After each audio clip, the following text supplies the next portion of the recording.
Let's talk about the CMA Awards for a second because my girl Lainey Wilson cleaned up. And they even gave us a little shout out to our favorite couple, Travis and Taylor. So let's start with red carpet looks. I honestly think Lainey probably looked the best. She was wearing one of her signature bell-bottom jumpsuits.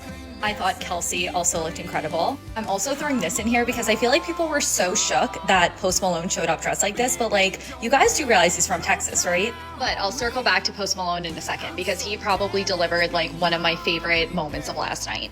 Let's first talk about the top moment from last night, which was delivered by the hosts Luke Bryan and Peyton Manning, which like, love the fact that Peyton was a host. You need to remember I'm a Giants fan, so love the Manning brothers. The Manning brothers probably walked so the Kelsey brothers could run.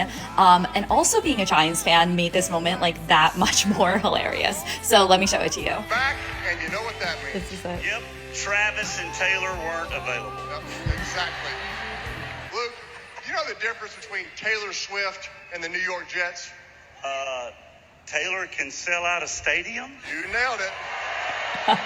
The Giants are no better though. You do that punchline, Luke, so I wouldn't get in trouble. So we had that moment by the host, which was just like gold. Then we had a bunch of other performances, which were beautiful. Lainey was amazing. Jelly Roll was amazing. But this performance probably took the cake, in my opinion. So you had Post Malone, Morgan Wallen, Hardy. But Post Malone freaking blew me away, and I think blew everyone away with how incredible he sounds on country songs. Like, dude needs to make a country album ASAP. And he told a reporter, allegedly, that it's in the works.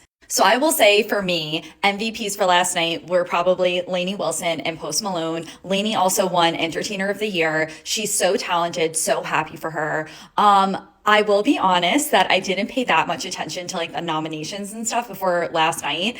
And speaking of last night, it is a little surprising that it wasn't even nominated for Song of the Year. Both like surprising and not surprising, but that's just an entirely different conversation. But let me know your thoughts on last night.